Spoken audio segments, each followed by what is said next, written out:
Hello everyone, welcome to my channel recall memories. और आज का टॉपिक है ताप टेम्परेचर। हमारा जो टॉपिक है वो है ताप और टेम्परेचर।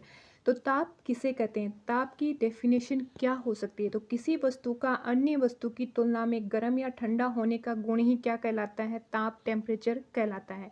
वस्तु के ताप को मापने के लिए तापमापी थर्मामीटर का उपयोग किया जाता है।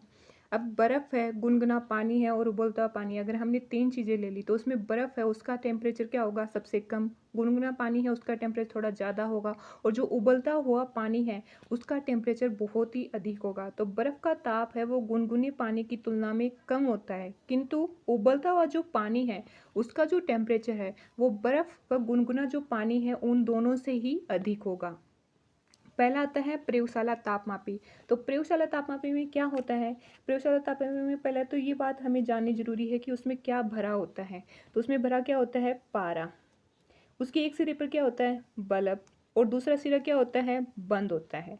इसका जो परिसर है, जो परास है, ये हमें याद रखना बहुत ही ज़रूरी है कि 10 डिग्री सेल्सियस से लेकर 110 डिग्री सेल्सियस के तक इसका परास होता है। फिर नेक्स्ट आता है अपना डॉक्टर तापमापी। डॉक्टर तापमापी जो केवल और केवल शरीर का ताप ज्ञात करने के लिए इसका यूज किया जाता है। और इसमें दो पैमाने होते हैं, एक तो होता है सेल्सियस और दूसरा होता है अपना फ़ारेनहाइट। मतलब इसमें सेल्सियस और फ़ारेनहाइट दोनों पैमाने होते हैं। और इसका परिसर है, तो इसका अगर दो पैमाने हैं, अगर फ़ारेनहाइट भी है और सेल्सियस भी है, तो इसका जो परिसर है वो भी हम दोनों ही पैमानों में हम देखेंगे। तो पहला जो परास है, जो परिसर है, वो सेल्सियस में है कि 35 डिग्री सेल्सियस से लेकर 42 डिग्री सेल्सियस के मध्य इसका परास होता है। मतलब जो भी आपका टेम्परेचर होगा बॉडी का, जो भी शरीर का टेम्परेचर होगा वो इसी परास के बीच में आएगा। दूसरा है फ़ारेनहाइट। फ़ारेनहाइट पैमाने का परास क्या होता है कि 94 डिग्री फ़ारेनहाइट से लेकर 108 डिग्री फ़ारेनहाइट तक होता है। मानव शरीर का औसत ताप, अब ये आपको याद रखना बहुत ज़रूरी है कि मानव शरीर का औसत ताप कितना होता है, 37 डिग्री सेल्सियस होता है। अगर अगर हम फ़ारेनहाइट में अगर इस मान को देखें तो ये होता है 98.6 डिग्री फ़ारेनहाइट होता है, 98.6 डिग्री फ़ारेनहाइट होता है। नेक्स्ट पॉइंट है कि इस तापमापी को मुँह से बाहर निकाल देने पर भी पारे का जो तल है वो नहीं गिरता है और न ही ऊपर जाता है।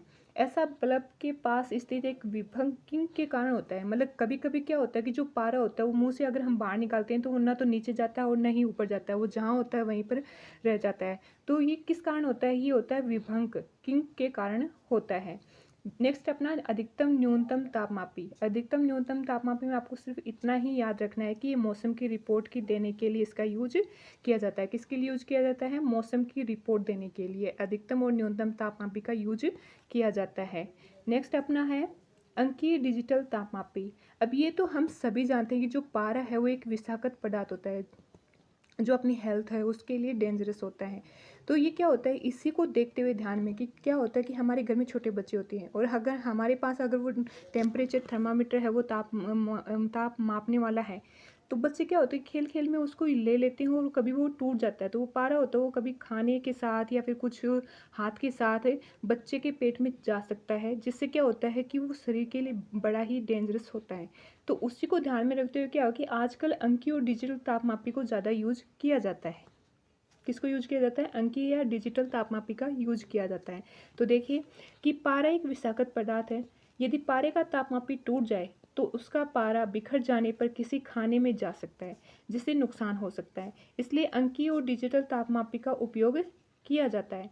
तापमापी के बल्ब को कभी भी सीधे ज्वाला पर या उसके पास या धूप में नहीं रखना चाहिए, क्योंकि इससे क्या होता है वो टूट सकता है। क्या होता है, टूट सकता है। ठीक है, तो ये हमें ये सावधानी याद रखनी है कि जो तापमापी है तो उसको हम कभी भी सीधी ज्वाला और धूप में नहीं रख सकते हैं, क्योंकि इससे वो टूट सकता है। नेक्स्ट आता है अपना द्रव्य तापमापी।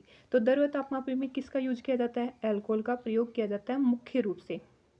अगर तापमान -40 डिग्री सेल्सियस से नीचे है, अगर वो तापमान हमें मापना है तो हम क्या करेंगे, अल्कोहल का प्रयोग करेंगे। अल्कोहल होता है वो -115 डिग्री सेल्सियस पर जमता है और पारा है वो -39 डिग्री सेल्सियस पर जमता है और 357 डिग्री सेल्सियस पर क्या होता है, उबलने लगता है। नेक्स्ट अपना है गैस तापमापी। गैस तापमापी में सिर्फ दो ही गैसें यूज होंगी, हाइड्रोजन और नाइट्रोजन। हाइड्रोजन के लिए तो हम 500 डिग्री सेल्सियस और नाइट्रोजन के लिए 1500 डिग्री सेल्सियस तक के ताप को मापा जा सकता है।